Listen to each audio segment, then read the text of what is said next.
Hello viewers of Civic Space TV, welcome to this episode. This is Women Rise. My name is Naiga Madrin and I'm so happy to be back on this platform. Women Rise is a mentorship space for the young girl in society, and all of us, we learn lessons, we learn a lot from these conversations that we have every Saturday afternoon. Feel free to watch our conversations, share our link with your family and friends. It's a good program that you learn from and also entertains you. These are inspirational stories. These are journeys, life journeys that people share here, their challenges and how they've been able to do whatever they're doing. So we believe that you keep learning, and we are so happy that you keep coming back to watching Women Rise on Civic Space TV. I'm called Naiga Madrin, and today I have a guest. I have Webombesa Audrey Maris. I hope I've said that well. Audrey is a mother. She's an advocate for children with cerebral palsy. And she's the founder of Cerebral Stars Day Care Center. She was inspired by her child's journey with cerebral palsy, and this center mainly focuses on therapy, education, social inclusion, and support to the parents with the children with cerebral palsy. It's a very good conversation, and we look forward to hearing from Audrey, her experience, a tough experience, but we are here with her, and feel at home. Audrey, you're welcome. Thank you, Madrin. How are you? Fine, thank you. So happy to meet you and see you. I'm happy to be here too. Yeah. Say hello to our viewers and briefly introduce yourself. Hello, everyone. My name is Audrey Maris Webombesa, as Madrin said earlier. And I'm glad to be here to share my story with you all, to share the story of children living with cerebral palsy. Yes. Yeah. Okay. And yes, briefly about yourself. Where do you come from? Before we go into all this, the story we are going to talk about, we want to know, where does Audrey come from? How did you go to school? How was your growing up like experience as a young girl? Audrey was born in Jinja. I am a Gishu by tribe, but my parents settled in Jinja and worked in Jinja. So I grew up in Jinja, went to Victoria Now Primary School, went to Trinity College Nabingo for the 6 years, and then Makerere University, I pursued a bachelor's in business administration. Yes, I specialized in human resource management. Yeah, finished university. Lucky for me, I graduated with 2 degrees. I had my first child and the bachelor's. Okay. Yes, and soon after having my first child, I got a job. So pretty much life was smooth. I didn't say... You didn't see any hard No, moments no. while growing up? I didn't see... I was blessed. I grew up with both my parents. They provided whatever we needed. I was blessed to have a bit of, I don't know, I performed well in class. Yeah. So yeah.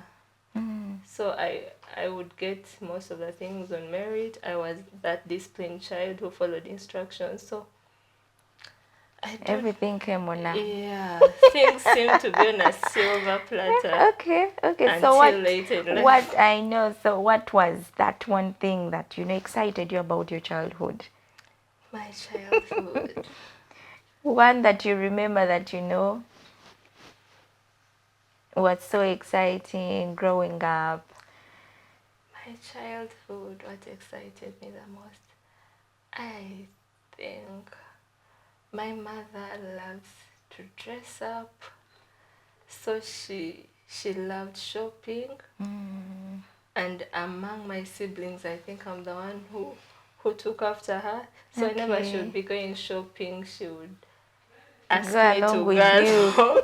So I loved that. I Yeah. really loved going with her. I mean, shopping is a girl thing. So, Exactly. And if you go with her, you're assured you're coming back with loads and loads of things for you. So yeah, I loved you know, that. I've seen some people when they say when they're sad, they go shopping. So, I think I'm one of those. For me, even just window shopping is a lot. I just love to see yeah. what has changed in the fashion world. What are people now up to? That's yeah. I So love should that. we say when you were growing up, did you see yourself at one time becoming a fashion designer or I don't know, something in that line It's there somewhere. It's still somewhere? there because Okay. up to now, like for my friends, when they have events, they call me and yeah, and Mm. I do that on the side in my free time when I have some Ah, extra time. okay. Yeah, Yeah. I like to tell people to hook them up with Mm. what they're comfortable with. Okay. Yeah. So growing up and through your education journey, what did you want to be when you went to school? Did you have anything in particular you wanted to be, and is it what you are now profession wise, career wise? So growing up, when we were younger in our days, we had Inspector Derrick on TV. I don't know if anyone watched that. So I wanted to be an Inspector Derrick. Like, sadly for Uganda, we don't have FBI, but I love to listen to people and see that other story they're Yeah. not telling. Yeah. So you get out of that phase, and then as I told you, as a bit smart in class, so someone is telling you can be a doctor, someone is telling you to be a lawyer. There's all this, but I even got a law admission in one of the universities. But later in life, by university, one thing I skipped during my S4, I felt very sick during the S4 exams. I did them on a mattress. I was really not well. But when the results came and I had passed highly, everyone is pulling in their direction. Oh, you can be this, you can be. But I told myself, I mean, I should find the easiest way in life. So whatever comes easier Is what is I'll what do. I'll do.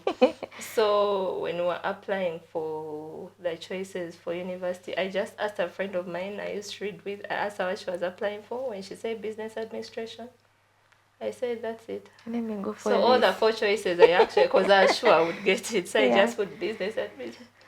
So Okay. I just did that out of I don't know what. Yeah. Okay. But when I went into business administration, I realized I had a passion. I was more inclined to HR. Yeah, so I majored in human resource management. Yeah. Okay. And you mentioned at graduation you came out of campus with 2 degrees. Yes. How was that life? And then after campus, Yeah, 2 degrees I how had. was life immediately after campus? And here you are, you had I'm a mother at responsibility. 22. Yeah.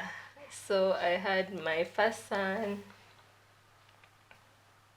I mean, when you're younger, life is beautiful. Yeah. You don't worry much about tomorrow. It's just, if today is okay, that's it. So I have my child. We were happy. A young, broke couple, but happy. Yeah, so we didn't think so much about tomorrow. It was Yeah. just really today. Yeah. Life was okay. Yeah. Okay, okay. We come to Cerebral Stars Daycare Center. I believe there is a story behind this center. Yeah. Please take us through that story. What was the story? What is the story behind? And you mentioned you're a mother, your child inspired you. Briefly take us through this story. How does this come? So, excuse me. After I had the first child, I was young, as I mentioned, and we were financially not No, so not well. so well. So we decided as a couple to give it time. So we spaced between the first child and my second child. We gave it 5 years, so that we even prepare ourselves. Yeah, true. Yeah. So the first child, my first son, was had through a C-section. Yeah, and then when I spaced the child, I conceived again, and this time we are happier. We've stepped up a bit financially, so excuse me, so we want to give our child the very best. Yeah, we go to one of the best hospitals in Kampala, what we dub as international hospitals. Yeah, we start doing the antenatals. The journey seems smooth.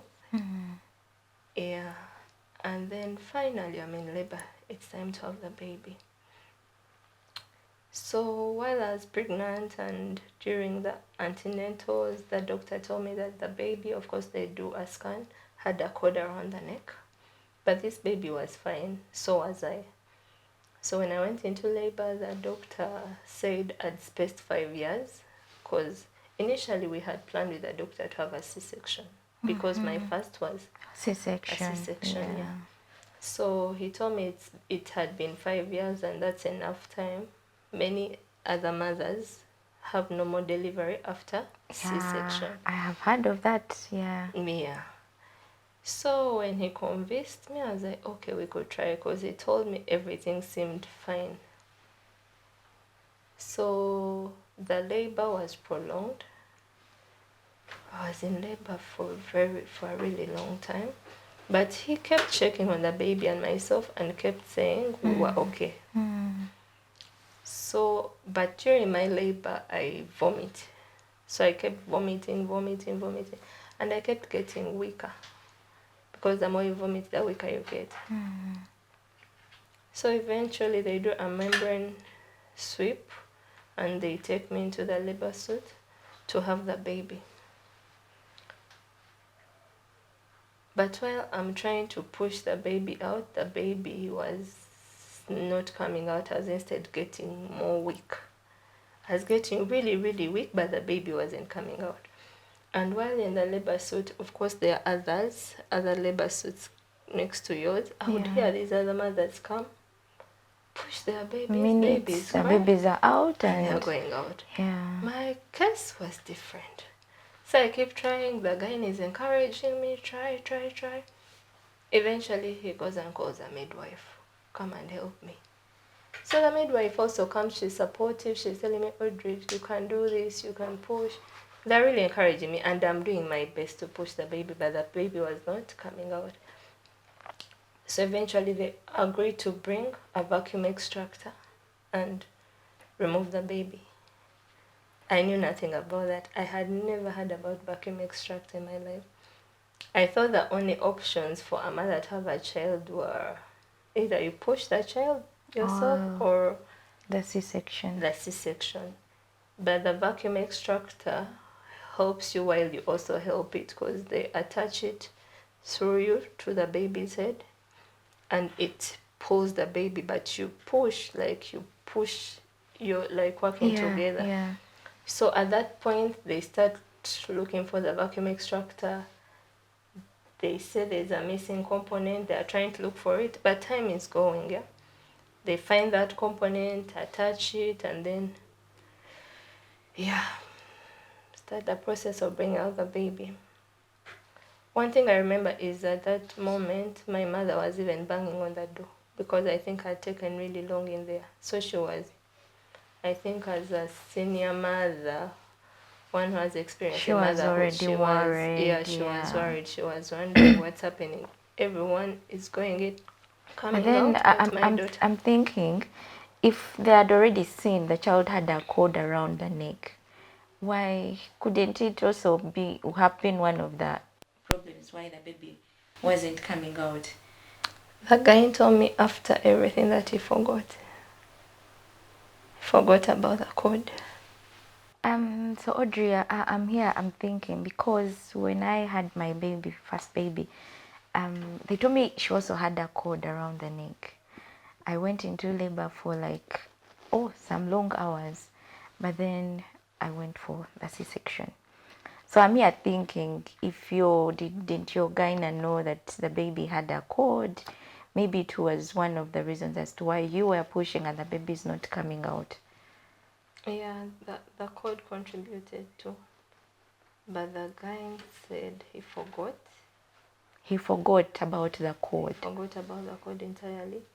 And yet even on my antenatal cuddle book, he had put a star on top and all those things marked. are there, yes. And I had seen the same guy in all the times. The same person. But I guess he's human, he forgot. Yeah. So what happens? How does the baby come out? They are struggling, it is taking so long, you're weak. Yeah, I'm weak. I was actually getting unconscious. By the time the baby came out, I was also in, I don't know which state. But yeah, so the vacuum extractor extracts the baby, pulls out the baby, and they put a baby on me. But the baby did not cry. So this baby was tired. Tired, yeah. He did not cry, and he was also a big baby. So minutes later, I realized, remember my first was C-section, so this experience is a bit new. Very different. So minutes after putting the baby on me, I realized, I'm like, but even in the movies, isn't this baby supposed to be crying? So I asked the guy, my baby is not crying, why? He did not answer. When they use a vacuum extractor on you, there's so much blood because when it pulls, so the whole room, everyone they had dressed like, you know, those people in the butchers dressed like the plastic things. There's so much blood. They're trying to clean up everywhere, trying to stitch me, but no one is talking about my baby. So I insist, I was really weak, but I insist, I'm like, doctor, my baby is not crying, what's happening? So the nurse runs, they bring a team, they take the baby and start working on the baby right behind me. I couldn't see what was happening, but you can hear activity, everyone is tense. My doctor is now really sweating. He was sweating profusely, but no one is saying a word. So he keeps on stitching. Of course, his focus is now on me, and another team is handling the baby. So after some minutes, the baby cried, and the doctor, he sighed a sigh of relief. So they take the baby into the nursery, and he tells me, oh, in 2-3 days you should be able to go home. Yeah, so I'm also hopeful, and as I'm walking out of the labor suit, because they are using a wheelchair, draw me out and everything. My husband and mother were in the corridor. So I don't know, that's the point when he's like, imagine I forgot about the code. So my husband was so angry at him because he asked him, you forgot? How? What do you mean you forgot? But I mean, it's a happy moment. The baby's out, you're out. So you think. Yeah. So later in the night, because it was already evening, later in the night, I go check on the baby.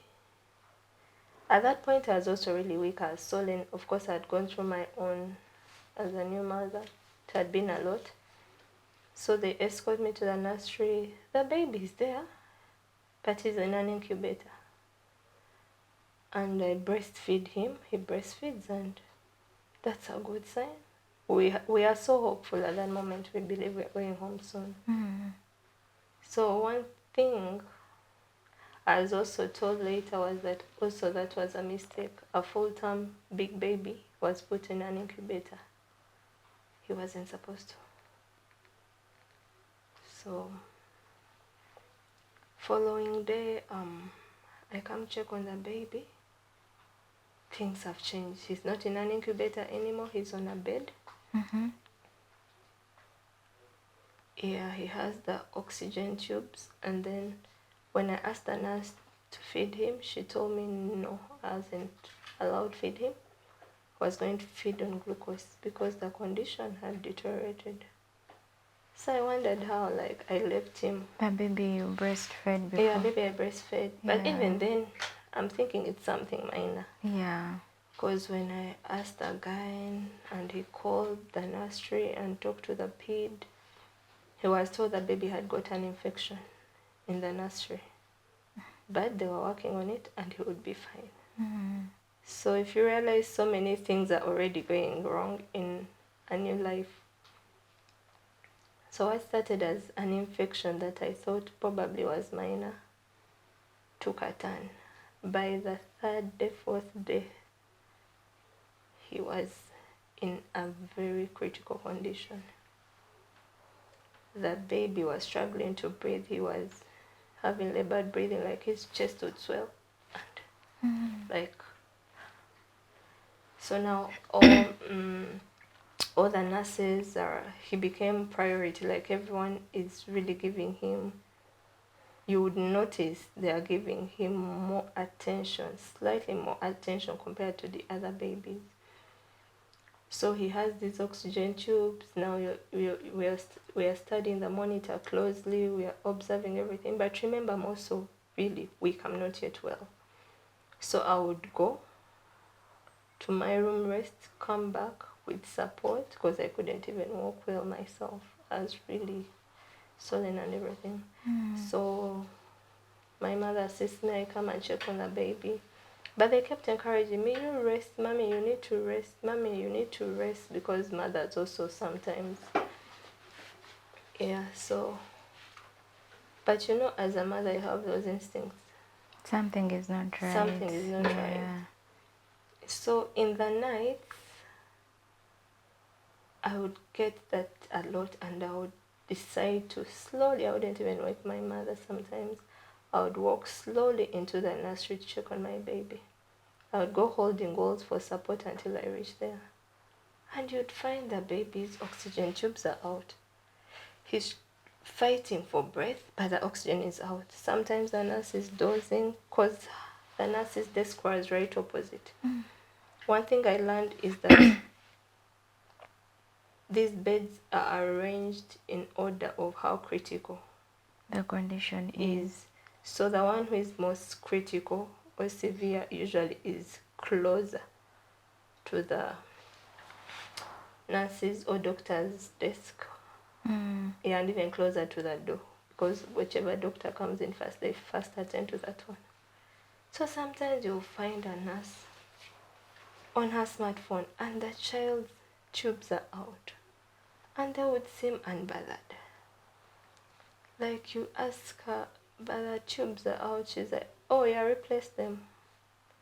Or probably they are overwhelmed. I don't want to judge them. Maybe they are tired. There's a lot of, I don't know, but there's that too. There's that bit of negligence in his condition. So many times I have to sit by his bed to be the one to replace them. Later I learned that you can also just put plaster and hold them in place. Because these babies, I mean, so of course the tubes will come out. Yeah, but so what I resorted to was to come every night and sit by his bedside. On a random night, as I was moving in, I saw the baby moving suddenly, like he was having all these sudden movements. The readings on the monitor are different. So I asked the nurse, because again she was on her smartphone. I asked her what's happening. When she looked, she was like, oh my God. She ran to call a doctor. Because so if you hadn't, as she was running out, I asked her what's happening. Yeah. She told me he's having seizures. But you know, you're naive. So if you hadn't come in to even maybe alert her that what is happening. I've never noticed. Yeah. So when she said he's having seizures, of course, me, I did my part was to be there, hold my child, put the oxygen tubes back, because I don't even know what seizures means. Yeah. Or the effect. So the doctor comes, they attend to him, they help him, they do it. Yeah. But that hospital that year only had that oxygen, the free flow, which is the first level in oxygen. At that point, the baby needed higher oxygen. They didn't inform us, we didn't know. They kept the baby. Short after that, I guess it was the next day, the doctors called us, and I'm trying to make it brief. and told us the baby had passed on. Because they even called me and did everything, that those tests they do to show you that things are bad. They held the hand, they did, there's nothing. You could even see on the monitor. He was not responding. They say the baby had passed on. I think that was evening or afternoon, because I remember in the morning of that day, the pediatrician had called me and spoken to me. She told me, "Mommy, get a chair and sit, we need to talk." She told me the baby has got a severe brain damage. He has started getting seizures, and that's a sign. And she told me there were degrees in brain damage, but my case wasn't first or second degree. She told me it was so severe because he didn't get enough oxygen. She told me in the more modern countries, such children are taken off life support because the kind of life, the quality of life he would live would be, say he would be like a vegetable. Yeah, so while she was saying that, I mean, you're numb because You don't know what to respond. you don't know how to respond. It's all a lot. As she was giving me that information, the father came in, and when she mentioned the same thing, I remember I just stood up and got out. He told me all he did was ask if it were your child, would you give him up? Would you accept for the life support to be taken off? And she didn't respond. And so they continued until late in the day when they're telling us the baby didn't make it. So it was heavy. Can't even begin to describe it. And they are trying to console you. Everyone, the world just seems, I can't even describe that moment. It's a very painful moment. But as we are still there, I remember my room was full. It was 2020, COVID times, but my room was suddenly full from the time that information came. I don't know how aunties had arrived. How time just seems still, but everyone is saying this, people are hugging you, but there's no consolation. I remember I felt like the room was too noisy. I moved to the balcony and I looked down. What I wanted was to escape all this. What I wanted was to just, when I looked down, it was far. If it were nearer, I wanted to just live and be. I felt like no one felt what I was feeling in the moment. So I chose to come back in the room. As we are still there, they called us and they told my mother, "Come quickly. If you let the father come, let someone please come." Until when they went back to the nursery, they told them there's still some life in him, but we needed to move the baby to a bigger hospital with more oxygen. We were given 3 options: Nakasero, Mengo, and Mulago New Specialized Women's Hospital. Then it was still really new. Nakasero wanted 5 million deposit before we even arrived. We had already paid a heavy bill here.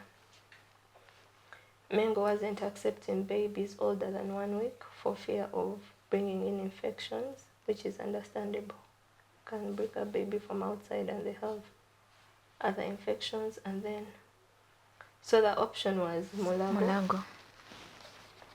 And my guy helped. He made some calls because there were so many people there. There's a way death gathers people in seconds that you can't even. So the guy made some calls, and then they accept us at Mulago. But there's a challenge. 2020, this hospital, international as it was, didn't have an ambulance. They told my husband, in his condition, a man who has just been told his child had passed on, find an ambulance with oxygen immediately and move the boy.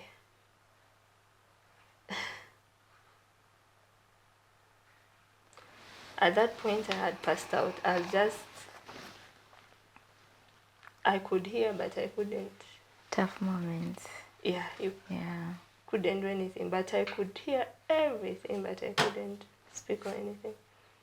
So I don't know how he got out. I don't know what he did. Somehow they got an ambulance with the oxygen, and they moved the baby. Of course, with a nurse from this hospital, they moved to Mulago. Interestingly, when they were referring us, they backdated 2 days back on the medical report. I think they also probably knew that they had kept the baby longer than they should have. So they backdated when I couldn't go to Mulago in my condition. My mother went in the ambulance, but upon arrival at Mulago, they were asked why dates were not matching. Yeah. Of course, there was a bit of a scuffle. They were telling them, you people keep babies for long. Why would this baby reach this condition and whatever? So when they reached Mulago, they had to resuscitate him. They put all those. Yeah. They did. They tried. Yeah. So when do you find out that the baby has the CP problem? Even then, it hadn't sunk. I think as a parent, you have some kind of stupid hope.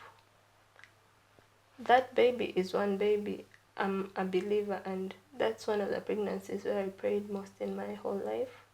So you have this faith God will come through regardless of any medical reports. So when we reached Mulago, they do their best. They really tried. He was put on all the kinds of oxygen, starting from the most. So he went on improving. Eventually, he was on a CPAP for the longest time. Mulago also had its challenges, but at least they really tried. Because even then we got those death reports, but they tried, and eventually we were discharged. We go back home after some weeks.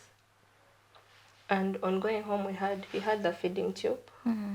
But one night at home, after a night at home, he moved it. So when we went back to hospital, Mulago, they encouraged me to try and breastfeed him. He breastfed. And they told me, oh, this is a good sign. We kept going to Mulago to do those weekly checkups, and then they will tell you, hold him, and they see the neck support, measure the head to see if he's not getting hydrocephalus or what. So everything seemed normal. Oh, we're happy. So we go home and the baby makes 3 months. When he made 3 months, he started making some random movement, like you beat and he just... I thought it was colic. After like 3 days of that movement, one evening when the father returned, he asked me, what's the baby doing? I told him, I think it's colic. He's a man of technology. He went on his phone and started Googling, reading. I didn't even know what he was doing. So the next morning when he went to work, he calls me back and he told me, dress the baby. That thing you saw is serious, it's not colic. The baby is jerking. We need to see a neurologist now. He sent me another video of a white baby who was doing exactly the same thing. One thing I'll tell you is in that time of my life, I chose not to read. I chose to believe that my child's story will be okay. Will be different, will be how God has designed it to be, not according to the studies or the science. So even when he sent me that, I didn't even watch that video halfway. I just dressed the baby. We went and saw a neurologist. The first ped neurologist we saw was Indian. She asked us to do She asked us to do some tests, and they confirmed that the baby's brain had been damaged. But she gave us some hope. She didn't break it to us like that. She told us the baby's brain has been damaged, especially the side which is responsible for mobility. So things like walking may never happen, but never know. God has the final say. Those were her words. And she said, if you start physio early, something could change. So that day we started physio. That day we started medications. Because she told us he's jerking. These are called infantile spasms. But with time they can progress into seizures. But if we start medication early, we can avert some of these things. So he began medication at 3 months. So of course, as parents, you want to try your best. We again booked to see another neurologist, this time in one of the big hospitals I won't mention. Those people, of course, will know who he is. Yeah. We go there and we do the MRI, we do all those tests.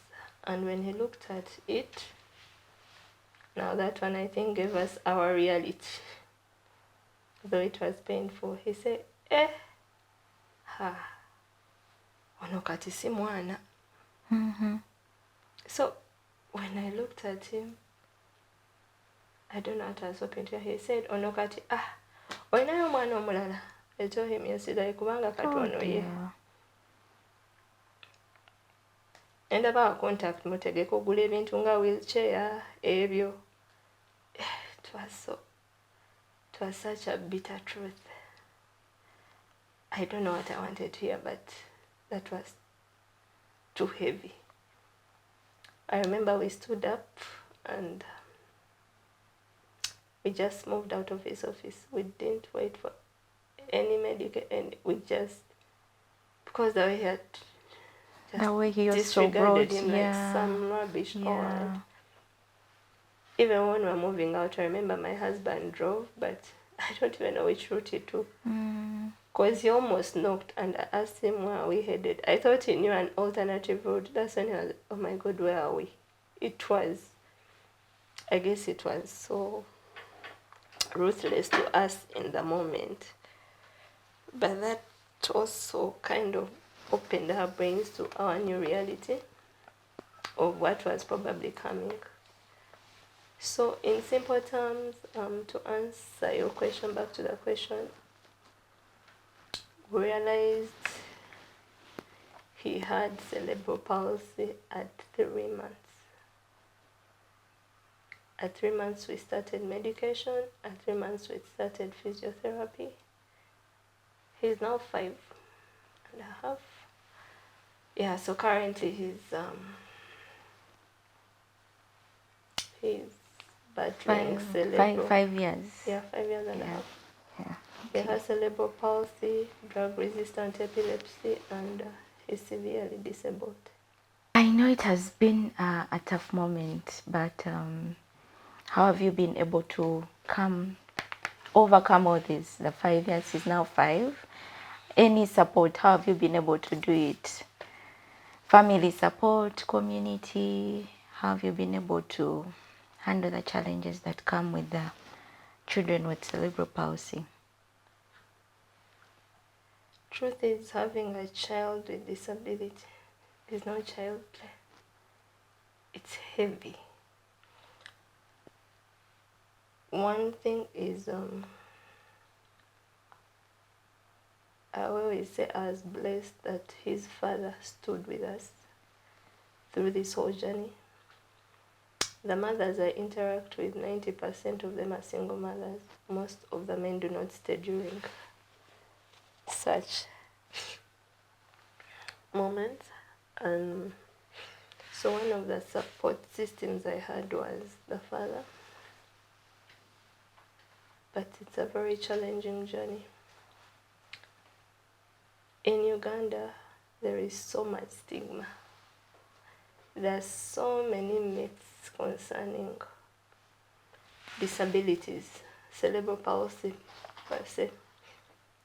Because given the state of the brain and whatever activity is happening in the brain, it affects them even physically.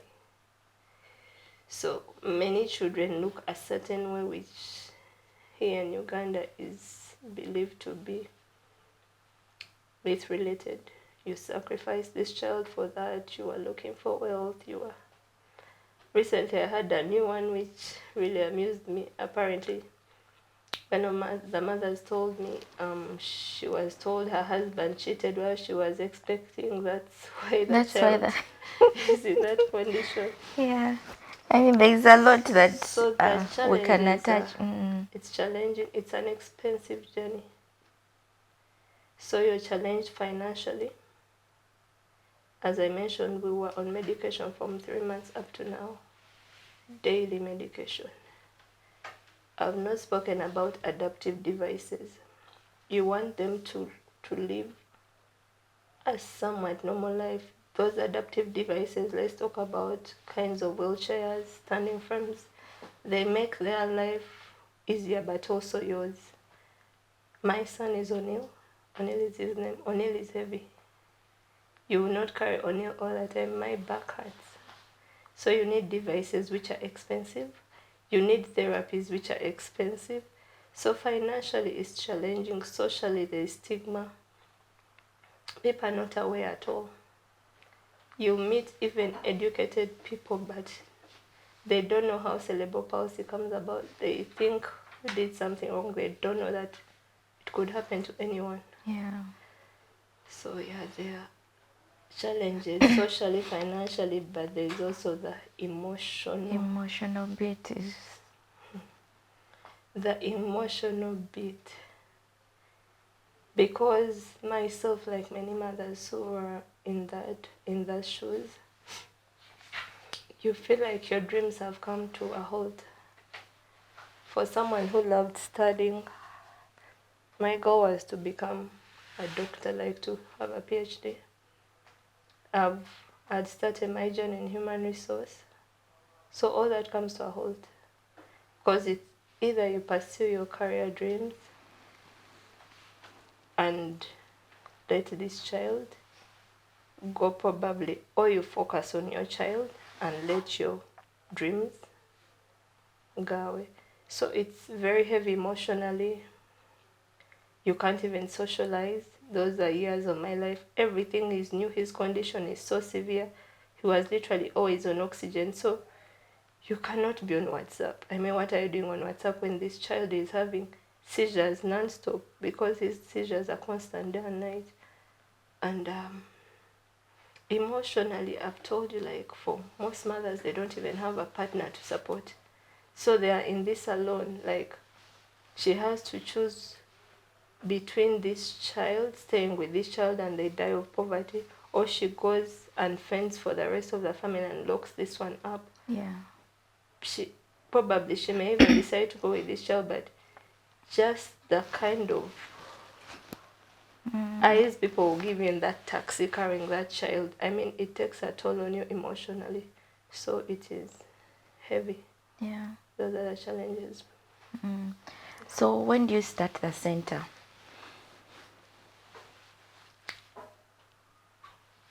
So on my journey and the challenges I was facing, I was desperate for that place that understood what I was going through. That place that would be a home for my son. Because I would ask myself questions. What if I wake up tomorrow and I'm sick? What happens of my child? What becomes of him? The people who assist us at home, house helps, those are years where you'll get a house help for 1 hour and she runs away. 2 minutes and they are scared. You can't blame them. This is a child who is having all the seizures, you know. O'Neill has them. 1 minute the eyes are going, the next minute he's biting himself. So it's okay for them to be scared. I mean, so you're not well, your child is not well, but you don't know that place you can take this child. I try to go to some centers. But from the gate, it's like, it reminds you that as if the child is a burden, as if from the gate, the place is just so dull, the place is, for some, even the hygiene, it's like the world has just forgotten them. It's like as if they're not good enough, yeah? Honestly, you go to centers and no. And then cerebral palsy, unlike other disabilities, it's quite challenging, yeah? Because this is a child who, by just holding him in bad posture after he has eaten, you can end up on oxygen. Because he'll aspirate, the food is moving, the muscle tone is sometimes so low, the food is moving slowly. By the time it arrives, it ends up in the wrong place, it ends up in the lungs.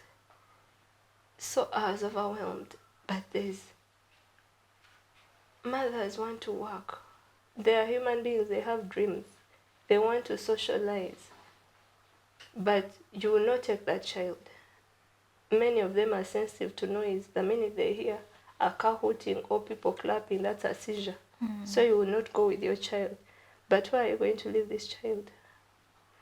And there are bills to pay. There are bills to pay. Yeah. They need to be paid.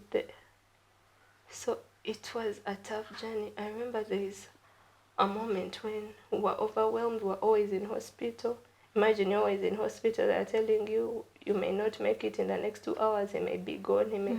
All that's taking a toll on you.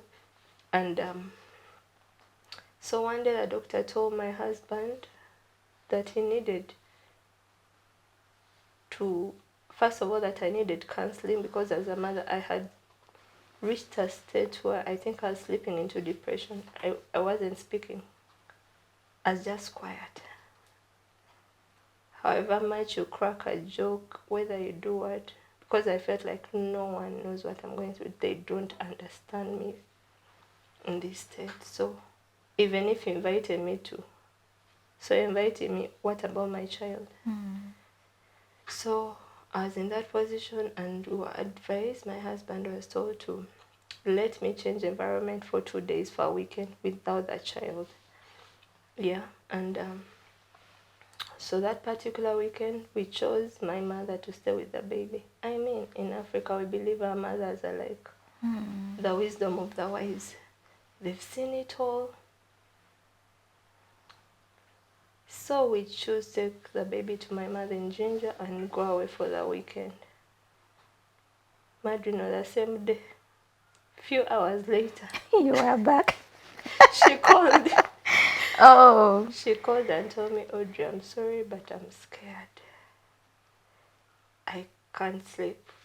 His breathing was scary. He was getting seizures. Everything was a mess. So she told me, please come back. I can't manage. I was so broken. Because I felt like if mommy, I look at my mother, I don't know. Like, she's one of the strongest people I know. So I felt like if mommy cannot manage, how about me, no Audrey? one, yeah. Like, so I returned, but now the hunger in me for that place where someone can leave this child and is sure they'll be fine, they'll thrive, they'll be okay, their health is okay, they'll be understood. The hunger grew. I knew I needed to create that place if it's not there already. So the challenges I went through birthed Cerebral Palsy Care Center. Yeah. Oh, wow. Okay. So the center, how long has the center lasted? Which year did you start it? So Cerebral Stars opened on 10th February this year. Oh. But we had events from last year, fundraising events to create awareness. And because I'd been home for years, I didn't have any money.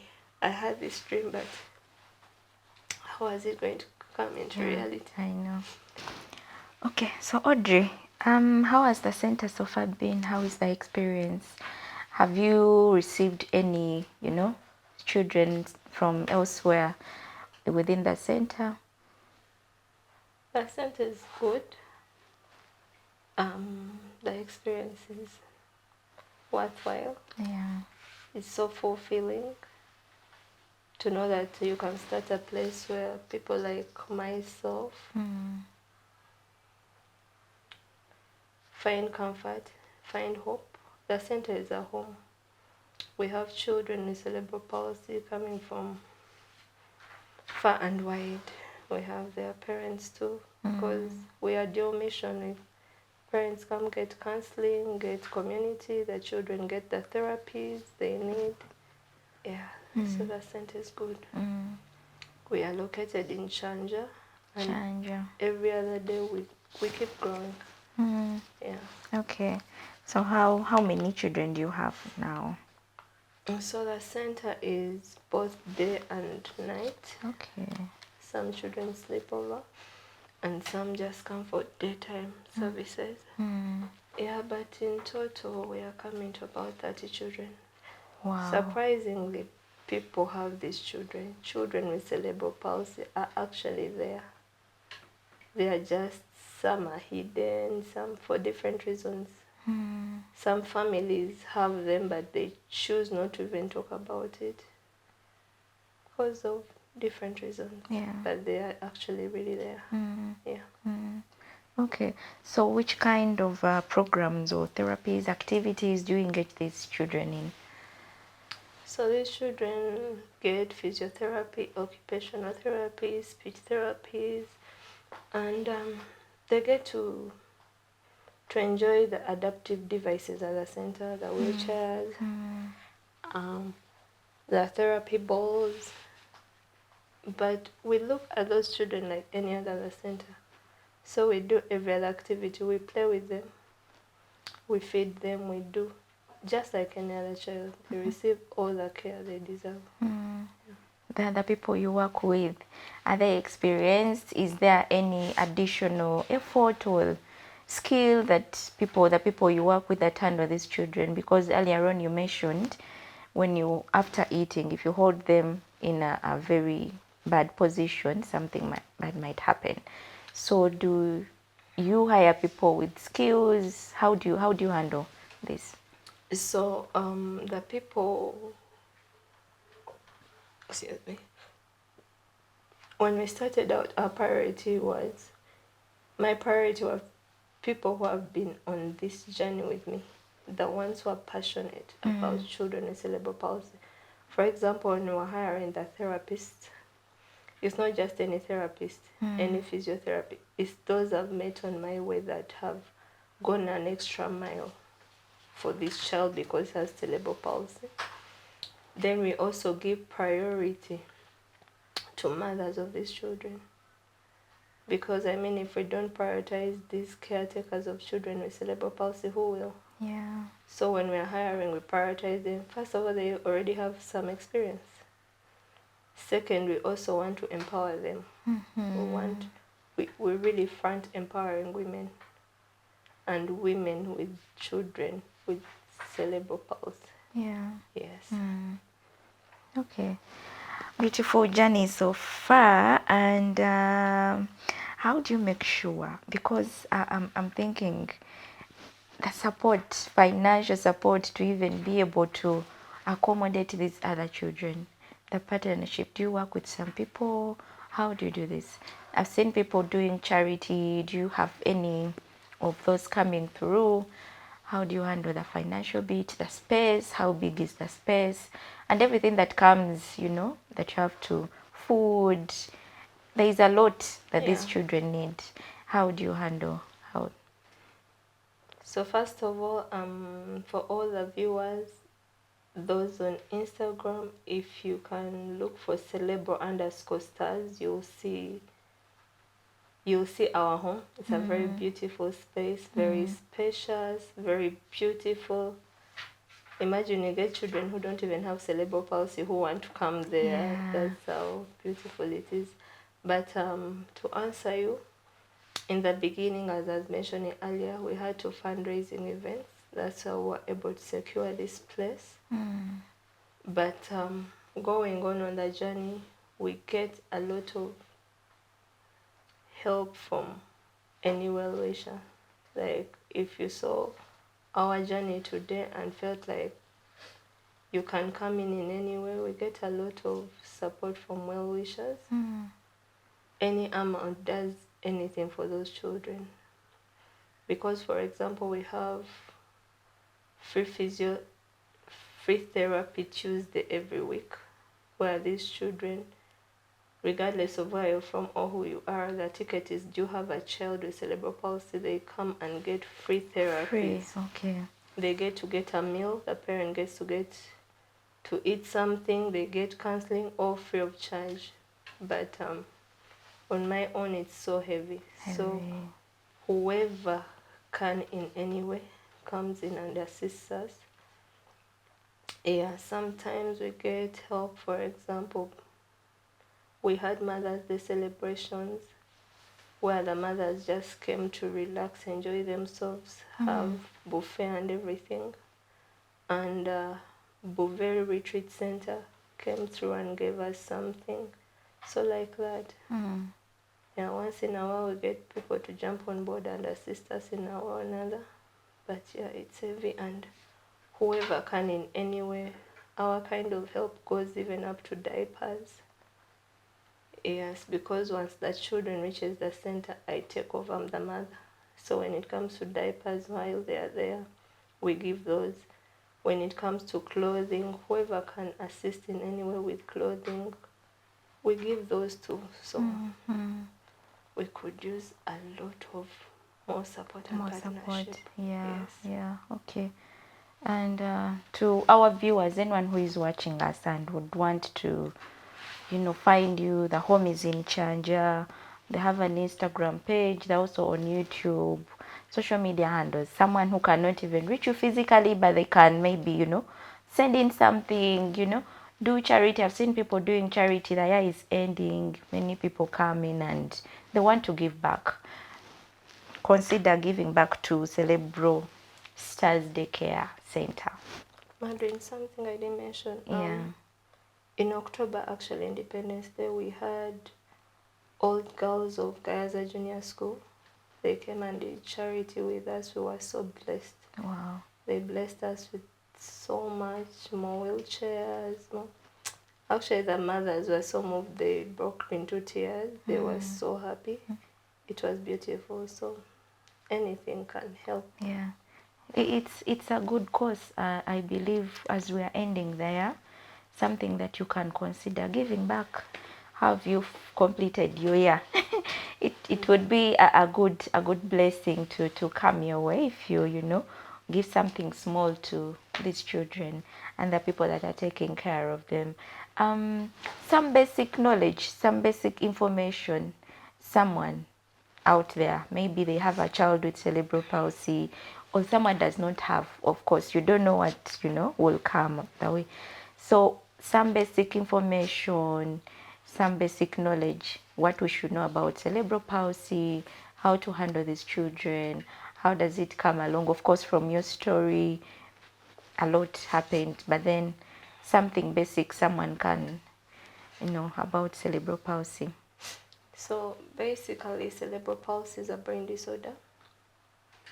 Damage is done on the brain, and the brain, unlike other body parts, once damage is done, most times it's irreversible. You can only learn to live with it, and maybe, for example, the therapist can help you live a better life, but the initial brain is done. So cerebral palsy affects muscle tone. That's why you find some are stiff and some are floppy. Yeah. It affects movement. That's why all the wheelchairs and all. It affects speech. It affects a person generally.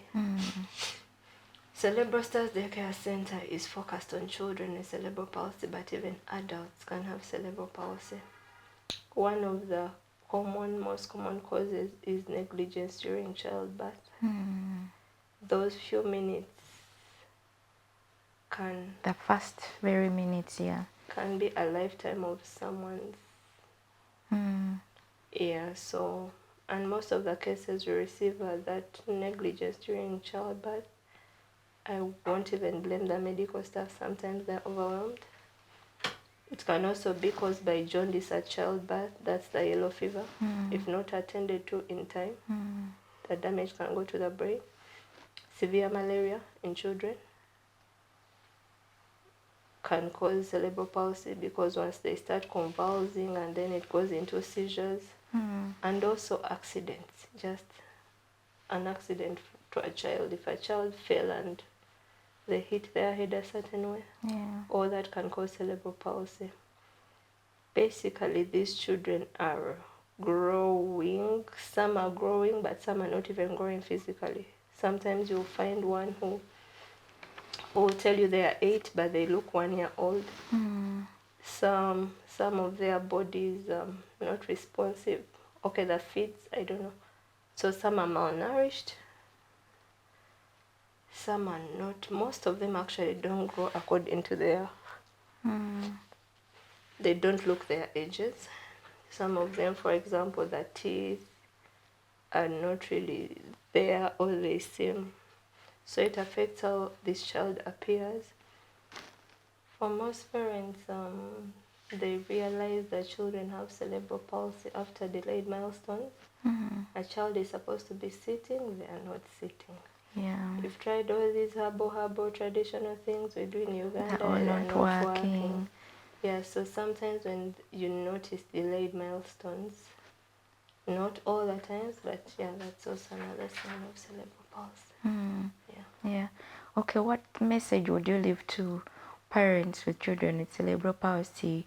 Mostly those who even find out later on, and people who don't even know what to do with these children. Now you have a center, people don't know, maybe there are centers like yours that they can bring these children for support. Okay, first of all, Cerebral Stars Daycare Center is the only center in Uganda, first of its kind, dealing with strictly cerebral palsy. So for these mothers who find out, especially later, first of all, don't lose hope. You're not alone. The journey is tough, but you're not alone. Don't lose hope in your child. Please don't compare your child. Every child has a different journey. They may all have cerebral palsy, but they're different in their special, way. yeah. They are special, so please don't lose hope in them. It takes time. It is heavy, but don't lose hope. Please come to Cerebral Stars Daycare Center. We are that community for you. You need a community which understands you and stands by you and strengthens you. Even when you think everything has died, we raise that strength and hope in you. Yeah. Yes. So which future do you have for Cerebral Palsy Daycare Center? Cerebral Stars Daycare Center, the dream is to have this center in all regions of Uganda. We're in Kampala. I get calls as far as Mbarara, Kasese. So if each region can have that place, that home for them, we have Central, East, West. It will help a lot because these children are many. And imagine if this is the kind of stigma in Kampala, imagine what happens in the villages. Elsewhere, where people even don't have the information. By the way, people have these children, but they're not even aware that it's called cerebral palsy. Like a mother has no idea about what she's dealing with. So because people have attached different things to these conditions. So they need to be educated. So if we can have more of these centers, I'm even calling upon all those who can come and partner with us.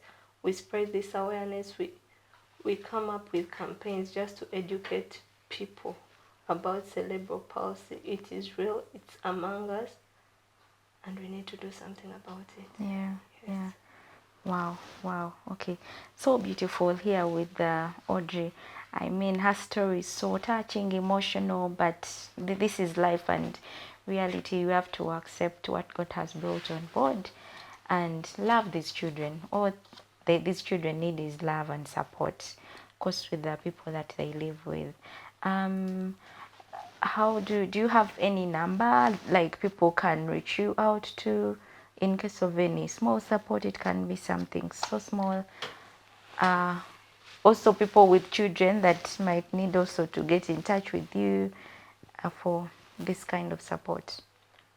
Yes, please. First of all, please bring all our children with cerebral palsy to the Cerebral Stars Daycare Center. You can even come first as a parent or guardian and what you would call a sight tour. You will love it. Yeah. And for any support, we need all the support. We have heavy bills ranging from rent to the smallest, which is a diaper, and food and feeding. So please kindly reach out on MTN. The number is 0779 406142. The name is Webombesa Audrey Maris. 0779 406 142. Yes. Yeah. In the names of Webombesa Audrey Maris, we would really appreciate any support you could render.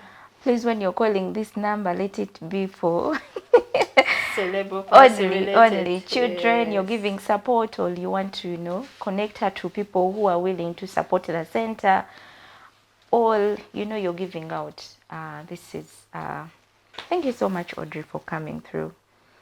And thank you so much for sharing your story. It's an emotional one, but yeah, I'm so happy you shared. And I hope so many parents with such cases, issues, you're not alone.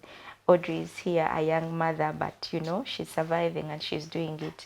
She has come out to also give a hand to all parents with these children. All they need is love, support, and care.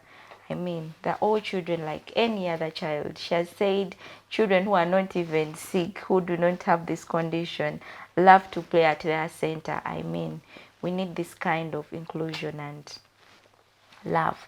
Thank you so much, Audrey, for coming through. It has been a great conversation, and I hope for more support to come through. Yes. Yeah. Do you have any last word to your children? You're now a mother of many. Yeah. You're a mother to many. These children, I know they call you mother. So any word to these children, to the mothers, and to the people that you work with? So, by the way, they call me Mama Stars. You yeah. see? So, for Mama Stars, for me, it is 3 things. Inclusion. Not pity, but inclusion. Let us include these children. Yeah. Let us include people with disability. This comes right from the systems in the government and everything. We have children who are now capable of going to school, but physically they are in this state. But which public school will you take them to? So if we can be inclusive even in our education, yeah. We have many hospitals which are up the stairs. Like, let us be inclusive even in our campaigns. How I wish one day a billboard had a child in a wheelchair, probably promoting a drink or something. So let us be inclusive outside the walls of Cerebral Stars Daycare Center. Opportunity is the second. Let's create opportunities for these people with disabilities. Yeah, they also deserve to be given, not to be judged because of how they look physically. Some actually are really brilliant, really, really brilliant. If the damage is not so severe, they can work, they can do something. So let's give them that opportunity. And thirdly, dignity. I don't even know what to say when it comes to dignity, but disability does not mean someone doesn't deserve their dignity. Let us change the way we view disability. It starts with our minds, with our mindset, calling upon the whole society to consider disability in a more dignified way. Yes, thank you. Yeah, it's a collective effort. We all need to come together and do what Audrey has talked about. Thank you so much. And we're waiting for you people to come through. Yes, thank you for being very lovely viewers. You can share this link with 1 or 2 people. I believe there's something they will pick from this conversation. It will help so many. The center is there, found in Chanja. There is a contact to scroll down. You can call Audrey for support that is related to cerebral palsy. Yes, to the team that we work with, thank you so much. And we shall see you next week. Bye.